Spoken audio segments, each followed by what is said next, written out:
नमस्कार, बहुत बहुत स्वागत है आपका हमारी इस खास पेशकश में। मैं हूं आपके साथ ललित। मध्य प्रदेश छत्तीसगढ़ में विधानसभा चुनाव के बाद अब लोकसभा चुनाव की बयार बहने लगी है। कांग्रेस बीजेपी दोनों ने चुनाव के लिए कमर कस ली है और अब हर सियासी मुद्दे का एक सिरा लोकसभा की जंग से जुड़ता हुआ दिखाई देगा। तो चलिए शुरू करते हैं 24 का चक्रव्यूह।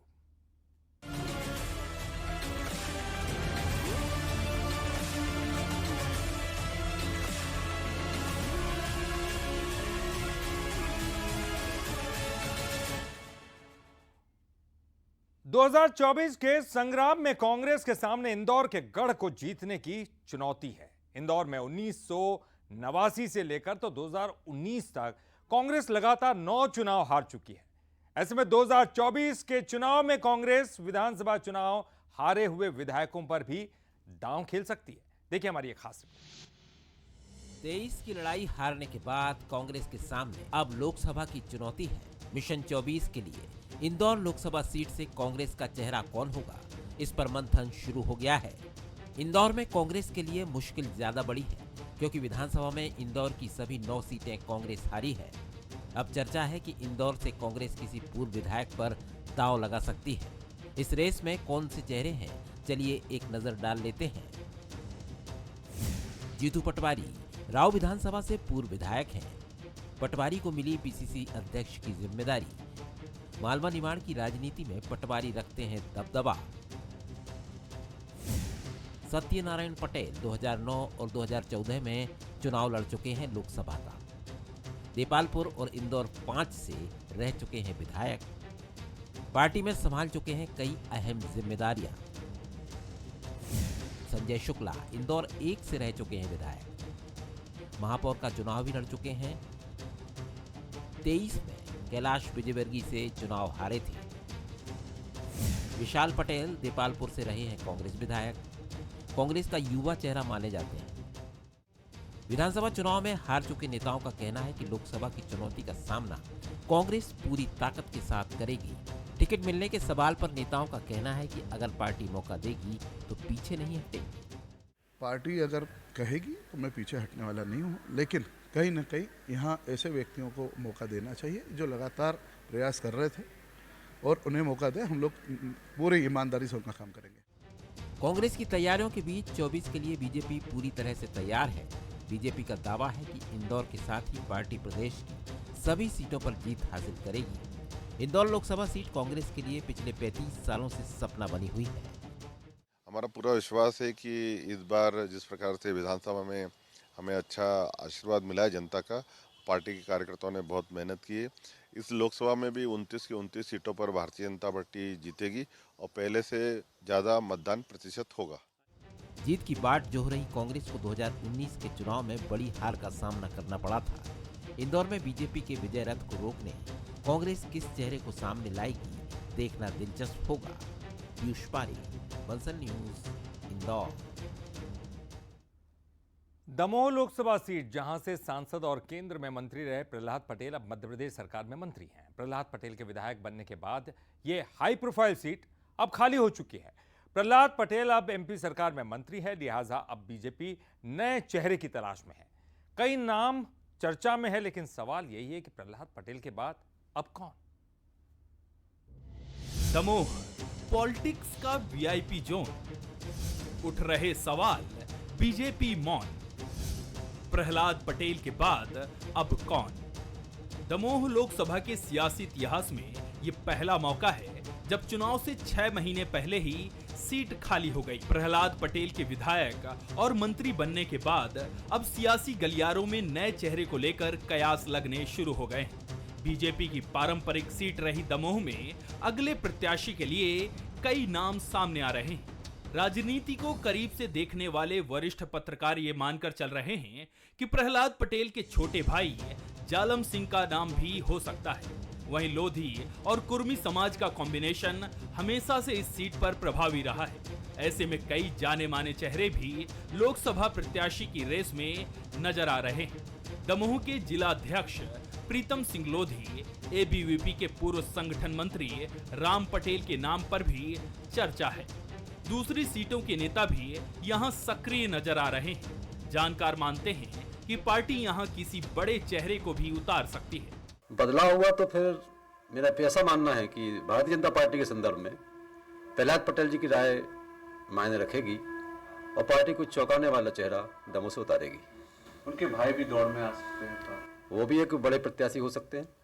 वो भी सीनियर हैं, 3 बार की या 4 बार के विधायक हैं और एक ओबीसी से बड़ा नाम है, तो उनकी संभावना को खारिज नहीं किया जा सकता है, बल्कि उनकी प्रबल संभावनाएं मानी जा सकती हैं। वहीं बीजेपी जिला अध्यक्ष प्रीतम लोधी का कहना है कि पार्टी हमेशा संगठन के फैसले पर ही काम करती है। केंद्रीय नेतृत्व जिसे चाहेगा वही अगला सांसद प्रत्याशी होगा। अब भारतीय जनता पार्टी आगामी लोकसभा में अपना जो भी प्रत्याशी तय करेगी उसके साथ भारतीय जनता पार्टी का कार्यकर्ता खड़ा रहेगा। भारतीय जनता पार्टी का कार्यकर्ता, हर कार्यकर्ता पार्टी के लिए काम करता है, तो पार्टी जिसको भी प्रत्याशी बनाएगी वो हमारा प्रदेश नेतृत्व, केंद्रीय नेतृत्व तय करेगा। उसके साथ पार्टी का प्रत्येक कार्यकर्ता खड़ा मिलेगा। दमोह सीट में 8 विधानसभा क्षेत्र आते हैं। 4 दमोह, 3 सागर और 1 विधानसभा छतरपुर की शामिल है। लिहाजा दावेदारों की भी कमी नहीं है। पूर्व मंत्री गोपाल भार्गव के बेटे अभिषेक भार्गव का नाम भी इस फहरिस्त में जोड़ा जा रहा है। प्रहलाद पटेल के बाद दमोह लोकसभा से कौन, ये प्रश्न काफी बड़ा है। लेकिन जैसे कि हम सभी जानते हैं कि भारतीय जनता पार्टी चौंकाने वाले निर्णयों के लिए जानी जाती है और दमोह लोकसभा में भी अगला प्रत्याशी कौन होगा, इस निर्णय से भी वे न केवल दमोह को बल्कि पूरे प्रदेश की जनता को चौंकाएंगे। मनीष सोनी, बंसल न्यूज, दमोह।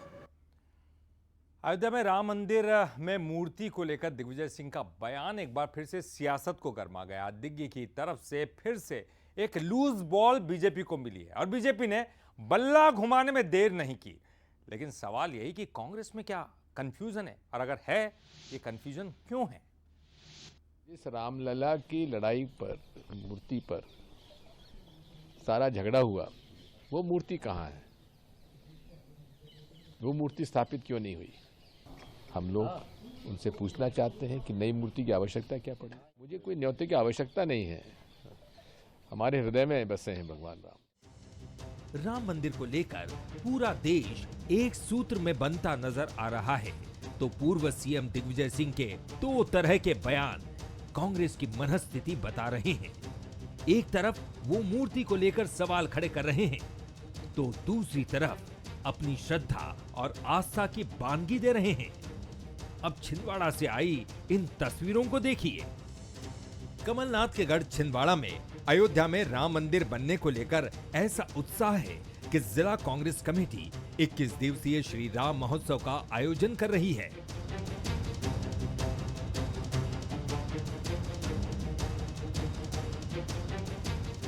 इन 2 तस्वीरों की तरह ही कांग्रेस कंफ्यूजन में नजर आ रही है। कभी राम को लेकर कांग्रेस का एक धड़ा सवाल खड़े करता है, तो एक धड़ा भगवामय नजर आता है। पूर्व सीएम कमलनाथ का हिंदुत्व वाला बयान या फिर पंडित धीरेन्द्र शास्त्री की कथा करवाना भी उदाहरण था। हिंदुत्व और राम मंदिर को लेकर दिग्गी ने एक बार फिर लूज बॉल फेंकी, तो बीजेपी ने तुरंत पूरी ताकत से बल्ला घुमाया, जिसके बाद कांग्रेस कैच की आस में जैसे मैदान से बाहर होती दिखी। यही मूल चरित्र और स्वरूप कांग्रेसियों का है कि जो एक दिव्य और भव्य राम मंदिर बन रहा है, उसमें अड़चन कैसे डाली जाए, उसमें षड्यंत्र कैसे रचा जाए, उसमें अड़ंगे कैसे लगाए जाए, यही कांग्रेसी करते दिख रहे हैं। इसीलिए पुराने समय में जिस तरीके से साधु संतों के यज्ञ में राक्षस विघ्न डालते थे, यही आज स्वरूप कांग्रेसियों का। रामलला की मूर्ति पे सालों साल से आरती होती थी। विवाद की वजह से सब कुछ वहाँ रुका हुआ था, स्टैंड स्टिल था। उसके बाद जिस तरह से लोगों ने उस मूर्ति के लिए जान दी, आज उस मूर्ति की स्थापना नहीं हो रही है। ये सही सवाल उन्होंने उठाया, आखिर उस मूर्ति का हुआ क्या? कांग्रेस में ये कंफ्यूजन केंद्र से लेकर राज्य तक नजर आता है, तो इसके उलट एक सी नजर आने वाली बीजेपी को इसका फायदा मिलता रहा है। अब 22 जनवरी का दिन नजदीक है, तो इस तरह के मुद्दे तूल पकड़ते दिखाई दे सकते हैं। Bureau report, Bansal news. Bansal news के सवाल नंबर 1, अयोध्या राम मंदिर को लेकर क्या कंफ्यूजन में है कांग्रेस? तो राम मंदिर में प्राण प्रतिष्ठा को लेकर पूरे देश में उत्साह है, पूरे देश में आयोजन हो रहे हैं। तो कमलनाथ के जो गढ़ है छिंदवाड़ा, जहां पर राम नाम की गंगा बह रही है। भले ही राम मंदिर को लेकर कांग्रेस का स्टैंड क्लियर ना हो, लेकिन कमलनाथ का स्टैंड पूरी तरह से साफ है और छिंदवाड़ा में पूरी कांग्रेस राममय नजर आ रही है। राम मंदिर पर कांग्रेस में अलग अलग स्वर सुनाई दे रहे हैं, लेकिन कमलनाथ का गढ़ छिंदवाड़ा राम के रंग में रंगा नजर आ रहा है। यहाँ कांग्रेस में अयोध्या में बन रहे राम मंदिर को लेकर ऐसा उत्साह है कि 21 दिनों तक भव्य आयोजन किए जा रहे हैं। पंडित प्रदीप मिश्रा और बागेश्वर सरकार की कथा कराने वाली मारुति नंदन सेवा समिति ने 4 करोड़ 31 लाख राम नाम लिखने का लक्ष्य रखा है। साथ ही कई आयोजन भी किए जा रहे हैं। कांग्रेस का श्री राम महोत्सव 21 दिन तक मनाया जाएगा। श्री राम महोत्सव जिला कांग्रेस आयोजन को सफल बनाने में जुटी। गांव, ब्लॉक और जिला मुख्यालय पर होंगे आयोजन। 4 करोड़ 31 लाख राम नाम लेखन का लक्ष्य। घर घर बांटे जा रहे 108 राम नाम पत्रक। 22 जनवरी 2024 को पत्रक इकट्ठा किए जाएंगे। दशहरा मैदान में राम नाम पत्रकों का होगा वैदिक पूजन। 11,111 राम नाम जप और रामायण का पाठ होगा। पूरे उत्सव के साथ राम नाम पत्रक अयोध्या भेजे जाएंगे। स्थानीय राम मंदिर में विधिवत रूप से महोत्सव की शुरुआत हुई, जिसमें कांग्रेस जिला अध्यक्ष विश्वनाथ ओक्टे समेत कई पदाधिकारी और समिति के सदस्य मौजूद रहे। ये 21 दिवसीय श्री राम महोत्सव, इसमें 4 करोड़ 31 लाख राम नाम लेखन का लक्ष्य छिंदवाड़ा की धर्म प्रेमी समुदाय ने, सनातन प्रेमियों ने ये संकल्प किया है। संभवतः देश में छिंदवाड़ा पहला ऐसा जिला होगा जो श्री राम जी के 4 करोड़ 31 लाख राम नाम लेखन का संकल्प व्यक्त कर रहा है। और हम जी जिले के हर कोने में जा रहे हैं ये पत्रक लेके।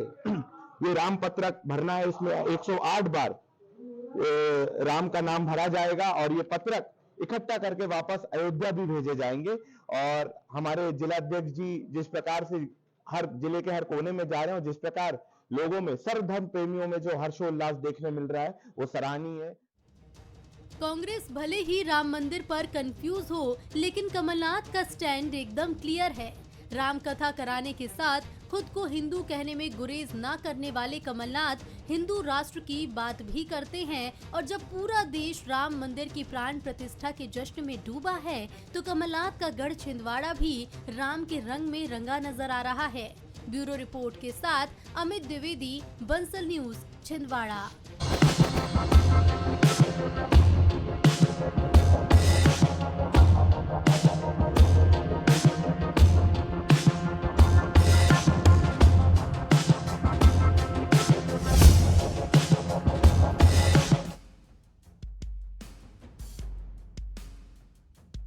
'छत्तीसगढ़ की सियासत में 2023 नए रंग भरकर विदा हो रहा है। 2024 की शुरुआत नए सियासी रंगों से हो रही है। ये साल छत्तीसगढ़ के लिए बदलाव के रंग से भरा नजर आया, जहां कई चेहरे रंगीन हुए तो कई चेहरों की रंगत फीकी पड़ती नजर आई।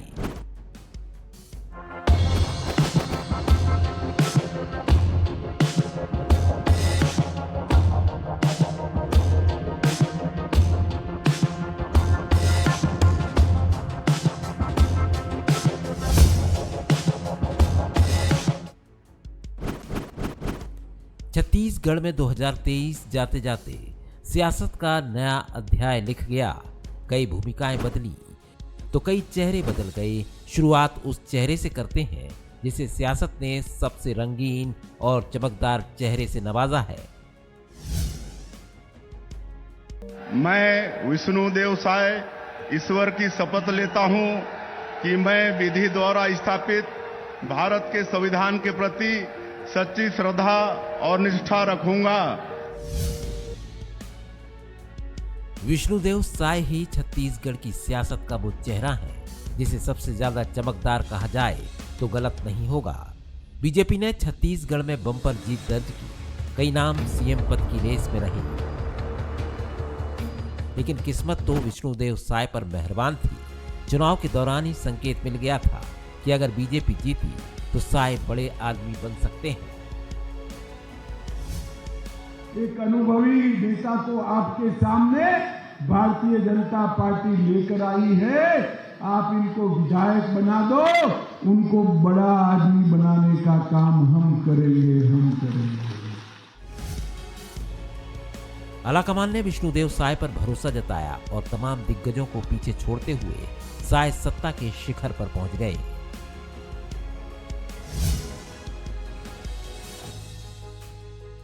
2023 जाते जाते रमन सिंह की सियासत के एक नए अध्याय का आगाज हो गया। 15 साल तक मुख्यमंत्री की कुर्सी संभालने वाले रमन सिंह अब विधानसभा की आसंदी पर बैठे हैं।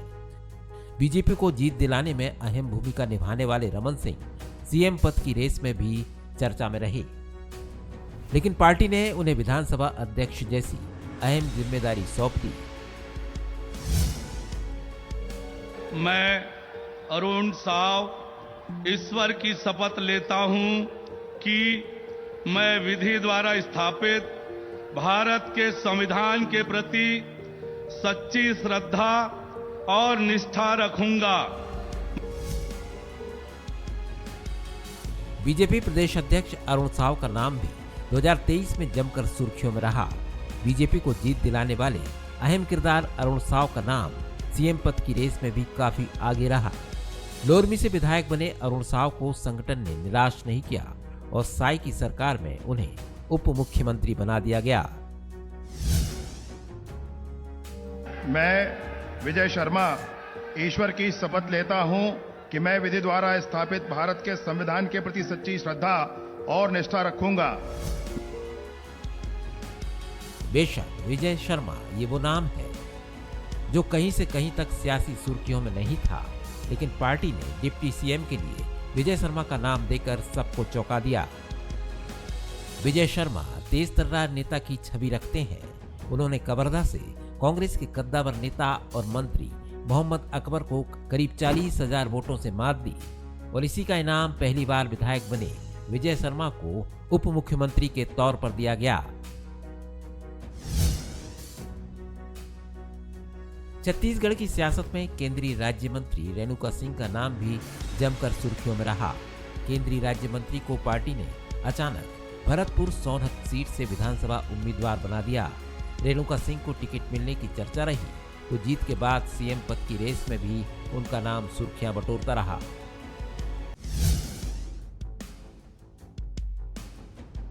दुर्ग सांसद विजय बघेल का नाम उस वक्त सुर्खियों में आया जब पार्टी ने पाटन से उन्हें विधानसभा का उम्मीदवार बना दिया। पाटन वो सीट है जहां से भूपेश बघेल चुनाव लड़ते हैं।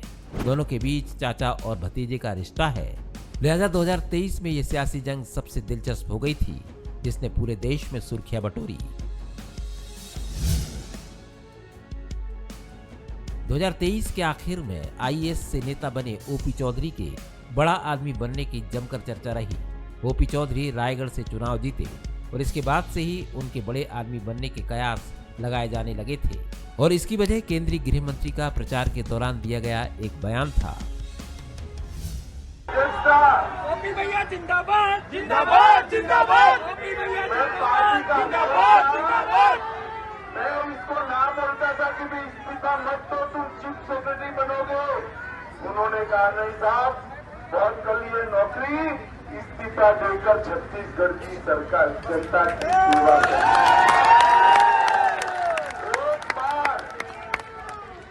एक बार ओपी को विधायक बनाओ, इसको बड़ा आदमी बनाने की जिम्मेदारी।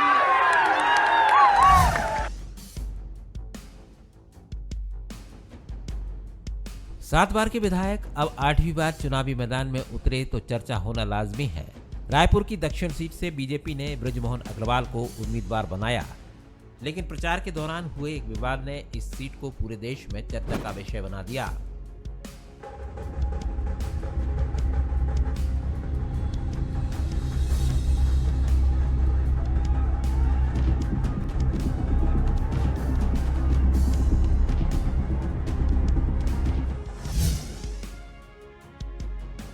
ईश्वर सिंह साहू सियासत के लिए बिल्कुल अनजाना नाम।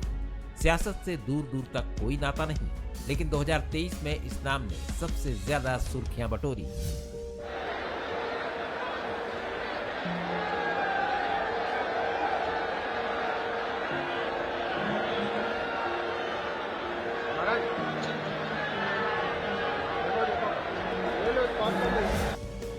गरीब परिवार से आने वाले ईश्वर साहू के बेटे की मौत दो समुदायों के बीच हुई हिंसा में हुई थी।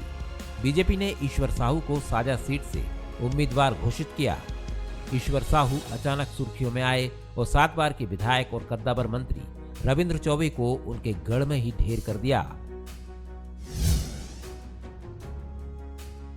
2023 में भूपेश बघेल ही कांग्रेस का चेहरा थे। 3 दिसंबर से पहले तक छत्तीसगढ़ का बड़ा चेहरा वो ही थे, लेकिन साल ने जाते जाते वो रंग दिखाया कि उनके नेतृत्व में कांग्रेस को बड़ी हार का सामना करना पड़ा। अचानक से मुख्यमंत्री से पूर्व मुख्यमंत्री हो गए।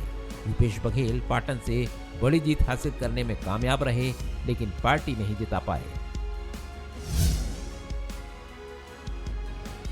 सरगुजा रियासत के टीएस सिंहदेव की सियासत के लिए ये साल उतार चढ़ाव भरा रहा। यही वो साल था जब पार्टी ने उन्हें डिप्टी सीएम के पद से नवाजा, लेकिन ज्यादा दिनों तक ये ताज उनके साथ नहीं रह सका। 2023 के जाते जाते विधानसभा चुनाव में उन्हें अंबिकापुर सीट से हार का सामना करना पड़ा। ये छत्तीसगढ़ की वो हार थी जिसकी चर्चा कई उम्मीदवारों की जीत से ज्यादा हुई। चरणदास महंत छत्तीसगढ़ कांग्रेस का वो कद्दावर चेहरा जिसकी चमक पहले की तरह बरकरार है, बस भूमिका थोड़ी बदल गई है। 5 साल विधानसभा अध्यक्ष रहे चरणदास महंत पर कांग्रेस ने फिर भरोसा जताया और विधानसभा में नेता प्रतिपक्ष की कमान सौंप दी।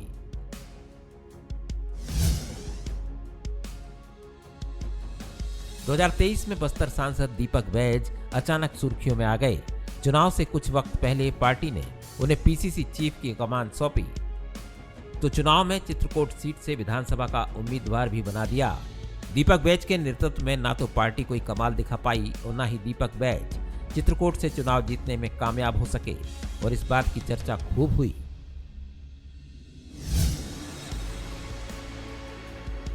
कांग्रेस के कद्दावर नेता मोहन मरकाम भी 2023 के उन चेहरों में शामिल हैं जिनकी रंगत कभी बढ़ी तो कभी फीकी पड़ती दिखाई दी। मोहन मरकाम उस वक्त सुर्खियों में आए जब चुनाव से कुछ महीने पहले ही उन्हें पीसीसी चीफ की कुर्सी से हटा दिया गया, लेकिन तत्काल ही उन्हें सरकार में मंत्री भी बना दिया गया। लेकिन ये साल जाते जाते उन्हें विधानसभा चुनाव में हार का जख्म दे गया। मरकाम कोंडागांव से चुनाव हार गए।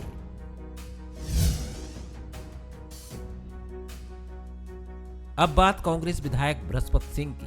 बृहस्पति सिंह अपने विवादों के चलते साल भर सुर्खियों में रहे। टीएस सिंहदेव और बृहस्पति सिंह के बीच सियासी युद्ध जारी रहा।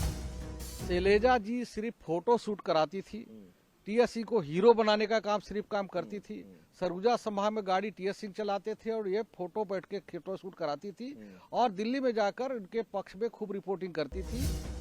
विधानसभा चुनाव में टिकट न मिलने पर उन्होंने जमकर बयानबाजी की, तो कांग्रेस की हार के बाद भी वो चुप नहीं बैठे और कांग्रेस के दिग्गजों के खिलाफ मोर्चा खोल दिया। साल कोई भी हो, कवासी लखमा का अंदाज हमेशा सुर्खियों में रहता है। 2023 में भी कवासी अपने उसी अल्हड़ और मस्त मौला अंदाज में रहे। उनका बीड़ी पीने वाला एक वीडियो जमकर वायरल हुआ, जिसकी चर्चा पूरे देश में हुई। –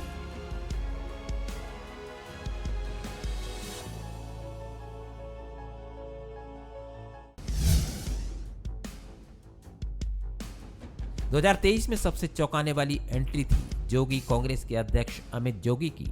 उनके चुनाव न लड़ने की अटकलें थी, लेकिन नामांकन के आखिरी दिन पाटन पहुंचे और सीएम भूपेश के खिलाफ नामांकन दाखिल कर सबको चौंका दिया।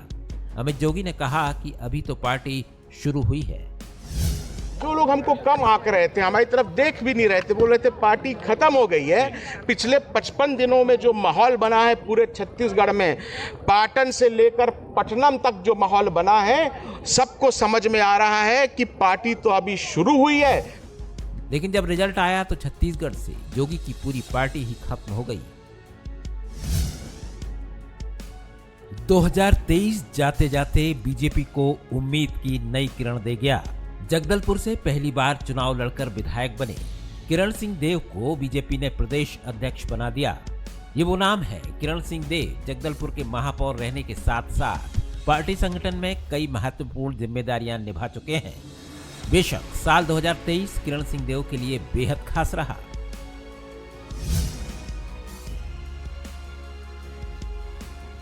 लक्ष्मी राजवाड़े छत्तीसगढ़ की सियासत का वो नाम जो 2023 में चमका, और चमक भी ऐसी कि जिसकी रोशनी पूरे छत्तीसगढ़ में हो रही है। लक्ष्मी राजवाड़े भटगांव से पहली बार विधायक बनी और पहली बार में ही मंत्री बनकर सबको चौंका दिया। इसके अलावा लक्ष्मी राजवाड़े साई कैबिनेट की सबसे कम उम्र की मंत्री भी हैं, जिनकी उम्र अभी महज 31 साल है।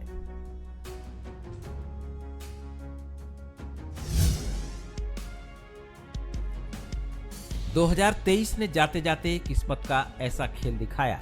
जो कभी सांसद और मंत्री का पीए रहा, वो आज खुद ही मंत्री बन गया। बालोदा बाजार से चुनाव जीते टंकराम वर्मा को साई कैबिनेट में मंत्री बनाया गया। टंकराम वर्मा भागवत और रामायण कराने के लिए अपने क्षेत्र में मशहूर है और वो सांसद और मंत्री के पीए भी रहे।